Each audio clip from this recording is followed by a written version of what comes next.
اور اب کچھ عرصہ پہلے حضور نے ہومیوپیتھی کی کلاس جاری کرنے سے متعلق ذکر فرمایا تھا. آج کچھ بچے ہیں لیکن بہت چھوٹے ہیں، اسکول گئے ہوئے اکثر بچے، لیکن کچھ دوسرے دوست بھی موجود ہیں. بچے تو بیچارے کلاس نہیں سمجھ سکیں گے. جی بچوں کو تو بطور مریض پیش کیا جا سکتا ہے. مثلا یہ ہے کہ مجھے پوچھا جا سکتا ہے کہ قد چھوٹا ہے، اس کے قد لمبا کرنے کی کیا علاج ہے، کیا دوائی ہے اس کی. اور باقی بڑے ہونے چاہیے. مختلف، میں نے کہا تھا آپ کو کہ 2 قسم کی کلاسیں لگائیں. ایک یہاں کے نوجوانوں کی، لڑکوں کی الگ، لڑکیوں کی الگ. اور بعض دفعہ بعض خواتین بے تکلفی سے اپنے اندر ہی سوال کر سکتی ہیں، مگر بعض ٹیلی وائز تو ہوگا مگر وہ نظر نہیں آئیں گی بولنے والی ہیں. انشاءاللہ وہ آرگنائز کر ہاں وہ بھی ہو سکتا ہے. لیکن ایک جو عالمی مجلس اس وقت لگی ہوئی ہے، ان کو پہلا سبق تو دیا جا سکتا ہے. ابھی کیا حرج ہے؟ ہومیوپیتھی کیا چیز ہے اور کیسے شروع ہوئی، اس کا ایک پس منظر بتا دوں. پھر اس کے بعد رفتہ رفتہ بعض دواؤں وغیرہ کے تعارف، بعض خصوصی بیماریوں سے تعلق رکھنے والی دواؤں کا تعارف. تو اس طرح آہستہ آہستہ سب جگہ دنیا میں احمدیوں کا ہومیوپیتھک علم ترقی کرے گا. اور اس سے فائدہ یہ ہوگا کہ اپنے گھر میں روزمرہ کی دوائیں رکھ لیں گے، بات بات پر ڈاکٹر کے پاس نہیں دوڑنا پڑتا. اور اس سے پہلے میں اپنا بھی بتا دوں کہ میں ہومیوپیتھک بنا کیسے تھا. ہومیوپیتھ حضرت مسلم موعود رضی اللہ تعالیٰ عنہ بھی زندہ تھے. 1960 کے لگ بھگ کی بات ہے. تو ان دنوں میں، بلکہ میرا خیال ہے یہ اس سے پہلے کی بات ہے، کیونکہ مجھے یاد ہے جب میں انگلستان آیا تھا تو اس سے پہلے میں حضرت مسلم موعود سے دوائی منگوایا کرتا تھا. اور بعد میں بیماری کے دنوں میں پھر میں نے یہ علم حاصل کرنا شروع کیا. لیکن ہوتا یہ تھا کہ مجھے ایک سر درد کی تکلیف ہوتی تھی جو میگرین کہلاتی ہے. اس کو عام طور پر عرف عام میں میگرین کہتے ہیں. لفظ میگرین ہے. یہ آدھے سر کی درد، خواہ دائیں طرف کا ہو خواہ بائیں طرف کا ہو. اسے درد شقیقہ بھی کہا جاتا ہے اردو میں. یہ بڑی تکلیف دہ چیز ہے. اس کے ساتھ متلی بھی ہوتی ہے، اعصابی تناؤ بہت ہوتا ہے. اور مجھے جو ہوتی تھی بعض دفعہ 2-3 دن چلتی تھی اور بالکل پڑھنے لکھنے کے نااہل کر دیتی تھی. اس زمانے میں مجھے ہومیوپیتھی کا تو پتہ نہیں تھا. پہلے میں ایسپرین کھایا کرتا تھا. بعض دفعہ 4-5 ٹکیاں کھانی پڑتی تھیں. اور اس سے پھر اور بد اثرات.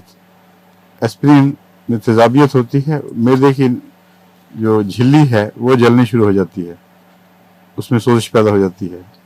پھر گردوں پر بد اثر ہوتا ہے. پھر دل کی دھڑکن تیز ہو جاتی تھی. تو اس لیے پھر میں نے حضرت مسلم موعود کی طرف جو کیا. آپ کے پاس ایک ہومیوپیتھک نہیں تھی، وہ ایک دوائی تھی سینڈول جو کلکتے سے آیا کرتی تھی. اس دوا سے مجھے بغیر کسی زائد ڈوز لینے کے آرام آ جائے، ایک ہی ٹکیا سے آرام آ جاتا تھا. اور وہ دوا چونکہ پاکستان میں ملتی نہیں تھی، حضرت مسلم موعود کو کلکتے سے آیا کرتی تھی.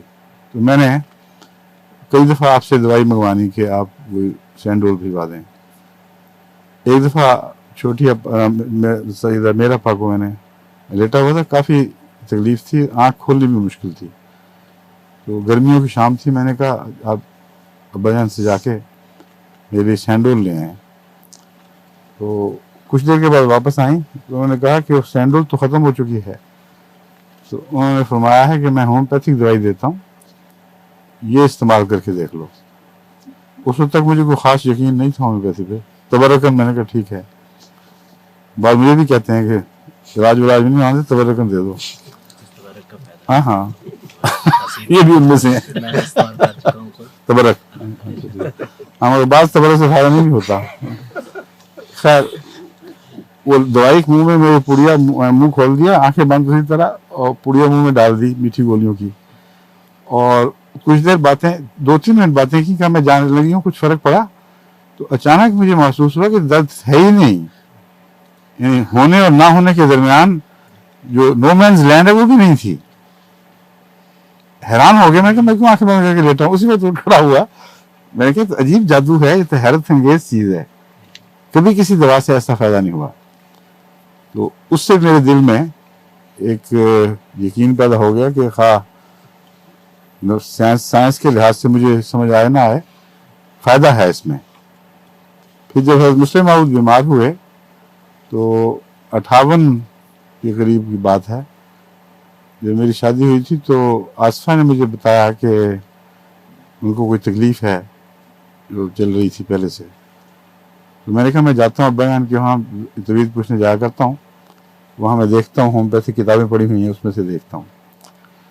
तो अल्लाह ताला की तरफ से ये तसर्रुफ था कि जिस जगह जहाँ से मैंने किताब खोली वहाँ जो पहली दवाई थी वो बिल्कुल मुशाबे थी, जो इलामतें मुझे बताई थी उनके बिल्कुल मुशाबे।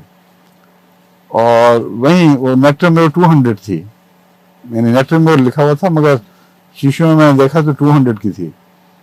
वो मैं ले गया और एक खुराक दी, उसके बाद फिर कभी तकलीफ नहीं हुई वो। तो उससे मुझे यकीन हो गया कि ये कोई जादू टोन का नहीं है, ना महज तबर्रक, बल्कि इसमें कुछ हकीकत है, कोई खुदा ताला ने निज़ाम जारी फरमाया हुआ है। फिर मैंने हज़रत मुस्लिम माऊद की लाइब्रेरी से ही, वहाँ बहुत किताबें थी, बड़ा ज़ख़ीरा था, जाकर वहाँ तबीयत पूछने जाया करते थे हम, आमतौर पर मगरिब के बाद जाया करते थे। तो तबीयत पूछ के फिर मैं लाइब्रेरी में चला जाता था, फिर वहाँ से उठानी भी शुरू कर दी और घर ले आता था और बाज़ सारी रात पढ़ता रहा। तो बहुत लंबा अरसा मैंने शनासाई हासिल की है और अभी इलाज नहीं शुरू किया, बल्कि किताबों पर किताबें पढ़ी, उनको दवाओं के मिजाज को अपने ज़हन में उनका नक्श जमाया, फिर रफ्ता रफ्ता इसकी प्रैक्टिस शुरू की। लेकिन बाकी बातें फिर अब मैं बताऊं कि होम्योपैथिक होती क्या है, इसका असूल क्या है, कैसे ईजाद हुई। एक जर्मन डॉक्टर थे, उनका नाम था हानेमन, और वो एलोपैथिक डॉक्टर थे। 60 साल की उम्र थी उनकी जब उन्होंने पहली मर्तबा होम्योपैथिक की तरफ तवज्जो की, और होम्योपैथिक उन्हीं की ईजाद है हकीकत में, तवज्जो तो बाद में हुई ज़्यादा, लेकिन 60 साल की उम्र में उनको पहली मर्तबा ख्याल आया कि ये कोई ऐसी बात का इम्कान है। उनका जो ये साल है होम्योपैथिक की ईजाद का, ये हज़रत मसीह मौऊद अलैहिस्सलाम की पैदाइश का साल है, 1835, इसलिए मुझे याद रह गया। तो 1835 में जहाँ खुदा ने एक रूहानी निज़ाम की बुनियाद डाली है शिफा की, वहाँ एक नई किस्म की शिफा की बुनियाद भी डाली जिसका ताल्लुक भी रूहानियत ही से है। और इसका सबूत यह है कि हज़रत मसीह मौऊद अलैहिस्सलाम ने एक ताउन के ज़िक्र में, जब ताउन की पेशगोई फरमाई कि कसरत से फैलेगी, और उस वक्त अजीब हालत थी दिल की, एक तरफ आपकी सच्चाई का मदार था कि ताउन ज़ाहिर हो और उसी तरह तबाही मचाए, दूसरी तरफ गहरी इंसानी हमदर्दी का तकाजा था कि लोगों को तकलीफ ना पहुंचे। तो आपने एक इश्तिहार शाया फरमाया, एक तरफ पेशगोइयाँ हो रही थी, दूसरी तरफ ये इश्तिहार शाया फरमाया कि एक रूहानी ज़रिए से मुझे एक इल्म हुआ है, और मेरे दिल में अल्लाह ताला ने इस बात के लिए बेहद जोश भर दिया है कि मैं तमाम बनी नौ इंसान को बताऊं कि ये क्या चीज़ है, और इससे बनी नौ इंसान के बहुत सी शफा के फ़ायदे मुतल्लक हैं, और इसमें बहुत बड़ी शफा के राज हैं। और वो बात क्या थी कि मेरे दिल में अल्लाह ताला ने, यानी यही रूहानी ज़रिए से ये डाला गया है कि इल्हाम का लफ्ज़ नहीं, लेकिन सिर्फ रूहानी ज़रिए का लफ्ज़ है कि अगर किसी मुल्क में गुदूदों की बीमारियां, यानी ग्लैंड्स की बीमारियां हों, और ताउन एक ग्लैंड की बीमारी है, तो उस मुल्क में अगर जल्दी अमराज फैला दी जाएं तो जो गुठलियों की बीमारियां हैं वो निकल कर बाहर जल्द पर ज़ाहिर हो जाती हैं, और इंसान के जो अंदरूनी आज़ा हैं वो महफूज रह जाते हैं और जल्द की तकलीफ में मुंतकिल हो जाते हैं। और ये कोई बुरा सौदा नहीं, बहुत बेहतर है, अगरचे बज़ाहिर तकलीफ होती है लेकिन ख़तरनाक बीमारी से इंसान बच जाता है। तो فرمایا کہ مجھے خدا تعالیٰ نے یہ دو سکھائے ہیں، دو دوائیں، ایک سلفر اور ایک مرکری، کہ گندھک اور پارے کے ذریعے اندرونی بیماریوں کو بیرونی طرف منتقل کیا جا سکتا ہے۔ اب جب میں نے ہومیوپیتھی شروع کی تو اس بات سے میں حیران رہ گیا کہ میں نے ہی یہی نظریہ ہانیمن نے بھی پیش کیا تھا، اور اس نے کہا تھا کہ بعض دواؤں کے اثر سے اندرونی بیماریاں باہر کی طرف منتقل ہوتی ہیں، اس کو ہم رد عمل کہتے ہیں، اور لوگ ڈر جاتے ہیں کچھ ہومیوپیتھک سے دوا لیتے ہیں کسی ہومیوپیتھ سے، اور اچانک جلد پر تکلیف ہوتی ہے تو کہتے ہیں وہ ہم مارے گئے، ہمیں بہت تکلیف بڑھ گئی۔ اور انہوں نے متنبع کیا ہے کہ مارے نہیں گئے، فائدے کا سامان ہے، یہ یقینی طور پر سمجھ لیں کہ آپ کو پہلے سے فائدہ ہوگا، ورنہ اندر سے کوئی اور چیز یوں ہی باہر پھینک ہی نہیں سکتی۔ جو دوا بھی اندر سے باہر کی طرف بیماری کو منتقل کرے وہ اچھی ہے، جو باہر سے اندر کی طرف لے کے جائے وہ بری ہے۔ اب یہ تھا ہانیمن صاحب کا، ذرا صاحب اس طرف ہو جائے، ہاں ٹھیک ہے، یعنی ایک ہومیوپیتھی کے متعلق اظہار خیال جس میں یہ دو دوائیں انہوں نے کہا یہ ہماری چوٹی کی دوائیں ہیں، اس کو کہتے ہیں مین سٹے لفظ استعمال ہوا ہے جرمن سے ترجمے میں، یہ دیز ٹو آر مین سٹے اگینسٹ گلینڈولر ڈیزیزز، یعنی اندرونی غدودوں کی بیماریوں کو یہ باہر نکالنے میں بنیادی ستون کا کام دینے والی ہیں۔ تو اس سے پھر میرے دل میں یہ جب مسیح صلی اللہ علیہ وسلم کا اقتباس پڑا تو پھر اور بھی دل میں زیادہ تقویت پیدا ہوئی۔ بہر ہانیمن صاحب نے کیوں اس نئی ایجاد کا سوچا؟ انہوں نے دیکھا کہ بڑا لمبا تجربہ ہومیوپیتھک علاج کا تھا، کہ جو ہم ایلوپیتھک علاج کا تھا، ایلوپیتھک کے ذریعے علاج کرتے ہیں تو مریض اچھا ہونے کی بجائے ایک بیماری سے شفا پاتا ہے، ایک دوسرے میں مبتلا ہو جاتا ہے، دوسرے سے شفا پاتا ہے ایک تیسری میں، اور پھر ایک پیرافرنیلیا لفظ استعمال کیا ہے کہ ایک ارد گرد جھنجٹ سا اٹھ کھڑا ہوتا ہے بیماریوں کا، اور ایک کی بجائے 2 3 4 5 بیماریوں میں مبتلا ہو جاتا ہے۔ اس پر یہ کیوں ایسا ہوتا ہے؟ اس پر انہوں نے یہ نظریہ معلوم کیا، یہ نظریہ پیش کیا، یہ بات سمجھی کہ ہوتا یہ ہے کہ جب ہم ایلوپیتھی کے ذریعے کسی بیماری کو دبانے کی کوشش کرتے ہیں تو عملاً یہ شفا نہیں ہے، یہ دبانا ہے۔ اور اس کی مثال انہوں نے یہ پیش کی کہ جب کسی کو سر درد ہو رہی ہو اور ہم ایسپرین دے دیتے ہیں تو اس سے سر درد ایک علامت ہے جو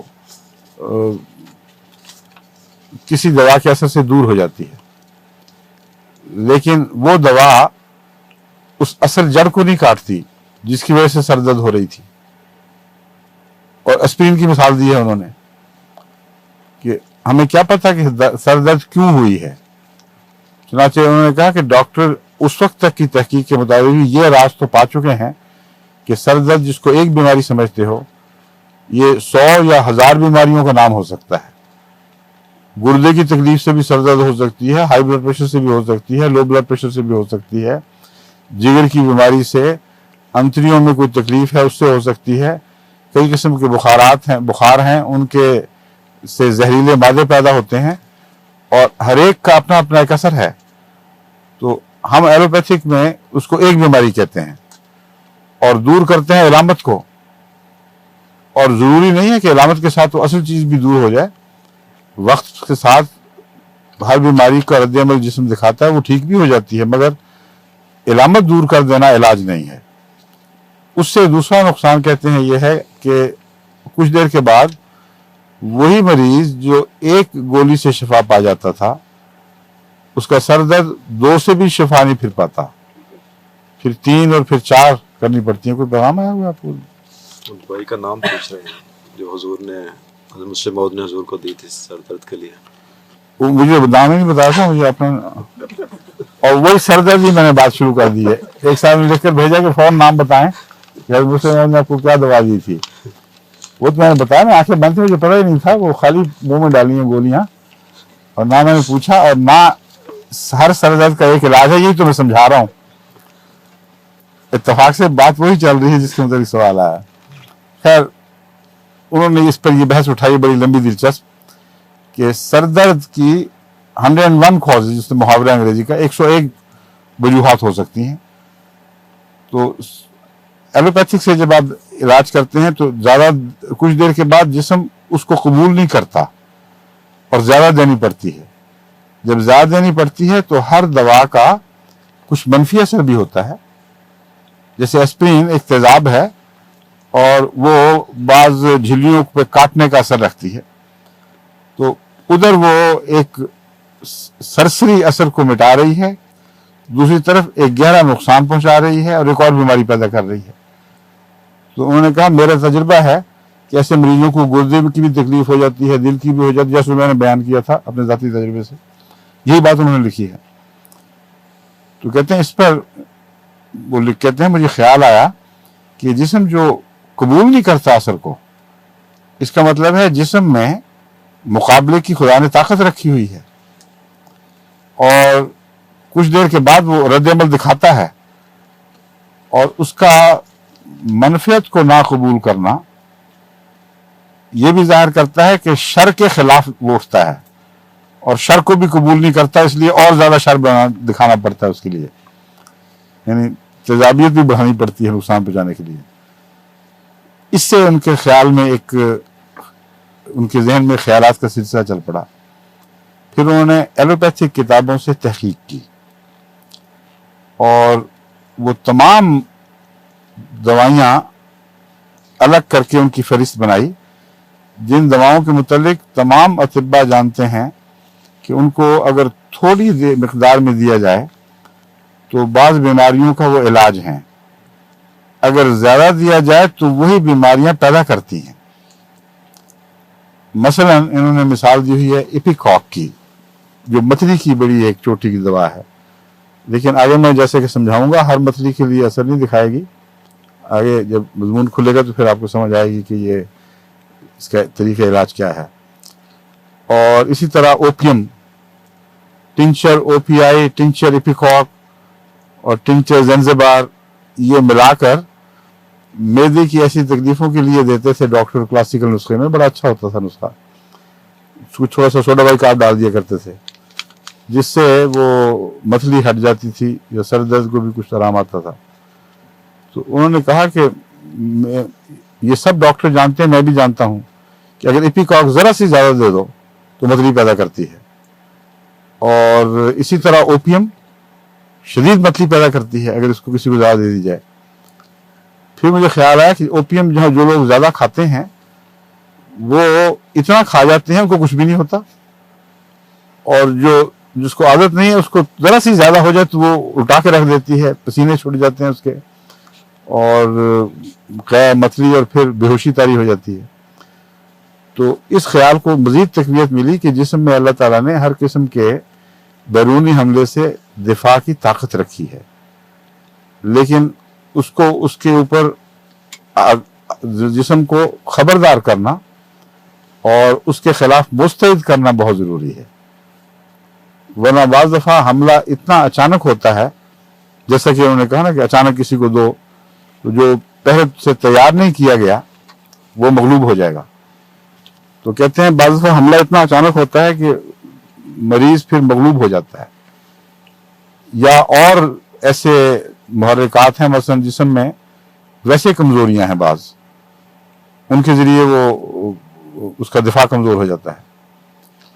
फिर उन्होंने एक और तहकीक की, उन्होंने कहा कि मैंने ये देखा है कि एक ही फ़िज़ा में पलने वाले बाज़ लोग हैं जिनको टीबी हो जाती है और बाज़ों को नहीं होती, और बाज़ सारी उम्र टीबी वालों की खिदमत करते हैं, उनको कुछ भी नहीं होता। हमारी थी आपा नसीरा, मियाँ खुर्शीद अहमद साहब की वालदा और मियाँ अज़म साहब की छोटी बेगम, उन्होंने अपने दूसरे बच्चों की जो पहली वालदा से थे, भाई सईद और भाई मुबारक, उनकी बेहद खिदमत की। लोग हैरान होते थे कि छोटी उम्र की लड़की, इसने अपने आप को हल्कान कर दिया है, लेकिन अल्लाह के फजल से कोई टीबी का असर उन पर नहीं रहा, ना हुआ कभी, ना कभी बाद में ज़ाहिर हुआ, मतलब है। तो यही हनुमान ने बात नोट की कि अजीब बात है, बाज बीमारी पकड़ लेते हैं, बाज नहीं पकड़ते। तो इसका मतलब यह है कि बीमारी के खिलाफ जिस्म में ताकत जरूर मौजूद है, लेकिन बाज और किस्म की अंदरूनी कमजोरियां हैं जो उस दिफा को कमजोर कर देती हैं। इसकी तरफ हमें तवज्जो करनी होगी कि वो क्या है, इस मसले को समझना चाहिए। फिर उन्होंने कहा कि हम जब इलाज करते हैं मसलन एनीमिया का, तो कहते हैं जी इसमें आयरन की कमी है, और आयरन देना शुरू कर देते हैं। और फिर जब आयरन से फायदा नहीं होता तो फिर कहते हैं इसमें फोलिक एसिड की कमी है, वो भी साथ दिया जाए वरना आयरन हजम नहीं होगा। कहते हैं वो ये क्यों नहीं सोचते कि उसी घर में वही ग़िज़ा खाने वाले दूसरे बच्चे, बड़े छोटे सब हैं, और वो अच्छे वाले हट्टे कट्टे और उनके चेहरे सुरख, और एक बेचारा मजकूक हुआ हुआ, चेहरा जर्द, उसमें खून ही नहीं पैदा हो रहा। तो आयरन भी वो उतना ही खा रहा है जितना बाकी खा रहे हैं, फोलिक एसिड भी उसमें उतना ही जा रहा है जो उसको जज़ब करने में मदद करता है। तो क्या वजह है, उसको क्यों नहीं हो रहा? तो उससे उन्होंने ये नतीजा निकाला कि जो बीमारियां हैं ये बहुत से इम्कानात, एहतमालात रखती हैं, और हमारे पास वो ज़राए नहीं हैं कि हर बीमारी की कुनों को पकड़ लें और ये मालूम कर सकें कि इसका असल मुहर्रिक क्या था। फिर वो सर दर्द की बहस में मज़ीद ये समझाते हैं कि जब मैंने जायज़े लिए तो फिर मुझे ये ख्याल आया कि क्यों ना मुख्तलिफ पॉइजन्स, टॉक्सिन्स यानी जहरीले मादों को इस्तेमाल करके देखूं और इस्तेमाल करा कर देखूं, और इसका नाम प्रूविंग उन्होंने रखा। थोड़ी डोज में बार बार खाया ताकि जिस्म हार जाए उससे, और फिर देखूं कि हर पॉइजन अपना क्या असर दिखाता है। मसलन एकोनाइट एक जहर है, वो उससे भी सर दर्द पैदा होती है। जब वो एकोनाइट उन्होंने इस्तेमाल किया तो उन्होंने इलामतें नोट की कि एकोनाइट से सर दर्द जो पैदा होती है अचानक आती है, तदरीजन नहीं होती, और चेहरा तमतमा उठता है और दिल इस तरह धड़कता है जैसा ढोल बज रहा हो, और यानी शिद्दत पैदा हो जाती है उसमें, और शदीद खौफ तारी होता है, और ऐसा मरीज यकीन कर लेता है कि बस मैं गया, अभी मैं मर जाऊंगा। ये इलामतें हर दर्द की तो नहीं है। तो उन्होंने कहा अगर इस किस्म की दर्द हो और एकोनाइट बहुत कमजोर करके इतनी खफीफ मकदार में दिया जाए, उसको पोटेंटाइज करना कहते हैं कि उसको फिर हिलाया जाए तो उसके जर्रे बराबर सब जगह फैल जाएं, तो हो सकता है ये बैरूनी जो पैगाम है ये अंदरूनी खाबीदा ताकतों को जगा दे। ये उन्होंने एक तस्वुर बांधा, और इस पर उनकी मदद, उसके जो वैक्सीनेशन का इलाज उस वक्त जारी हो चुका था, उसने इनकी मदद की कि वैक्सीनेशन भी तो दरअसल एक ऐसे जरासीम को जिस्म में दाखिल करना है जिनको अमदन कमज़ोर कर दिया जाता है। ये यकीन पैदा कर लिया जाता है कि ये जरासीम इस तरह नीम मुर्दा हो चुके हैं या तकरीबन मर ही चुके हैं कि अब ये जिस्म में वो बीमारी पैदा करने में नाकाम रहेंगे। उसके खिलाफ जिस्म रद्द-ए-अमल दिखाता है और कामयाब रद्द-ए-अमल दिखाता है, मगर बाज़ शदीद बुखार भी चढ़ जाता है, जिस्म टूटने लगता है, मगर वो बीमारी नहीं होती, और फिर 3-3 साल तक उस बीमारी से इंसान कुलियतन महफूज रह जाता है। फिर वो बड़ी मकदार में भी जरासीम अंदर वो फेंक दो उसके, तभी भी कोई फर्क नहीं पड़ेगा। तो ये जो तहकीक का रास्ता था ये आगे खुलता चला गया, नए दरवाजे खुलते रहे। तो उन्होंने कहा ये तहकीक की और फिर तलाश में रहे कि कोई ऐसा मरीज दिखाई दे जिसमें एकोनाइट की इलामतें दिखाई दें। एकोनाइट उन्होंने इस तरह बनाया कि एकोनाइट को 100 कतरों में डालकर एक कतरा, उसको खूब अच्छी तरह हिलाया, यूं एक शीशी में 100 कतरे अंदाजन रख लिए ना उन्होंने, और फेंक दिया उसको। आखिर पे एक कतरा जो चिमटा रह जाता है साथ, उसी में दोबारा उतना पानी या अल्कोहल डाल दिया और उसको फिर शेक किया और फिर फेंक दिया। तो उन्होंने कहा ये 2 पोटेंसी है। पोटेंसी का भी बता दूं क्या होती है यानी एक कतरे का 1/100 अगर हो तो उसको 1 पोटेंसी कहते हैं, और उस 1/100 का 1/100 यानी 10,000वां हिस्सा वो 2 पोटेंसी है, और 10,000वां हिस्से का 1 लेकर उसको फिर 100 से ज़रब दे दो तो कितना बन जाएगा? 10 लाख हो जाएगा या ज़्यादा? 1 करोड़ है, 2 सिफर और हो जाएंगे बस। वो तीसरी पोटेंसी है। और फिर उसको दोबारा एक कतरा उसका लेकर उसमें उसको 100 गुना ज़्यादा पानी मिला दो या कोई दूसरा महलूल, 6 करोड़ चौथी बन जाएगी,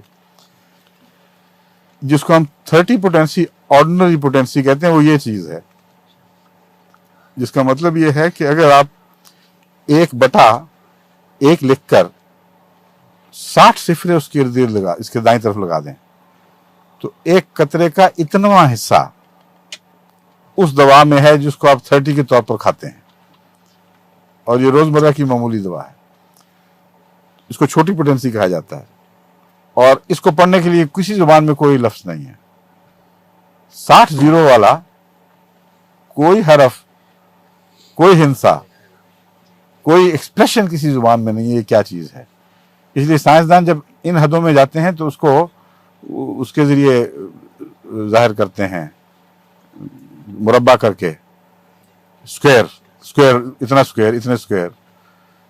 तो ये होम्योपैथिक का तरीक था जो उन्होंने इजाद किया, और जब ऐसा मरीज सामने आया उन्होंने वो दवाई दी, वो फौरन ठीक हो गया। तो एक और दिलचस्प नतीजा उन्होंने ये निकाला, और तजर्बे से उसको हमेशा दुरुस्त पाया, कि जो बीमारियां अचानक आती हैं वो अचानक छोड़ देती हैं, वो एक्यूट डिजीज कहलाती हैं उनके नज़दीक। या वो मरीज को ही साथ ले जाएंगी या फौरन उसके पीछे छोड़ देंगी और कुल्लियतन वापस चली जाएंगी। और जो बीमारियां आहिस्ता आहिस्ता पैदा होती हैं उनको एकदम दूर करने की कोशिश भी नहीं करनी चाहिए। मरीज को उससे बाद शदीद नुकसान पहुंचता है। वो जिस्म के अंदर बारीक आहिस्ता आहिस्ता रफ्ता रफ्ता पैदा होने वाली तब्दीलियों से पैदा होती हैं, और जिस्म के खुलियों की हालत बदल देती हैं, आपके ग्लैंडुलर सिस्टम को तब्दील कर चुकी होती हैं। इसलिए अचानक हुक्म दो कि जिस्म को छोड़ दे, नहीं छोड़ेंगी। इसलिए दवाएं भी वही ढूंढनी पड़ेंगी, वो तेजाब ढूंढने पड़ेंगे जिनका असर आहिस्ता आहिस्ता असर पैदा होता है, जाहिर होता है। एक इंसान एक खुराक खा रहा है 10-20 साल से, और उसको पता ही नहीं कि इसमें कुछ तेजाबी मादे भी हैं, और बिल आखिर जाकर वो बीमार पड़ जाता है, गंठिया का मरीज हो जाए, जोड़ हरकत नहीं करते, तो बाद में डॉक्टर बताते हैं कि तुम फलां मुल्क में फलां पानी पिया है, वहाँ ये एलिमेंट ज़्यादा था, कैल्शियम ज़्यादा था, वगैरह वगैरह, वो रफ्ता रफ्ता तुम्हारे जोड़ों में बैठा है और तुम्हें ये बीमारी हो गई। तो उसका इलाज भी ऐसी दवाओं से करना पड़ेगा जो रफ्ता रफ्ता असर दिखाती हैं। इसी ज़मीन में अब कहते हैं वक्त थोड़ा, मगर बाकी ये मेडिसिन इंशाल्लाह चलेंगी। हर रोज़ तो नहीं हो सकेगी, मगर 1-2 दिन मैं चलाऊँगा, फिर वक्फा डाल के। तो उन्होंने सोचा कि बाद और बीमारियां, दवाएं सर दर्द पैदा करती हैं। बेलाडोना एक है जिसको हम एलोपैथी में कसरत से इस्तेमाल करते हैं। जोड़ों में वरम हो, फोड़े पकाने हो, उस पर भी बेलाडोना प्लास्टर लगाया जाता है।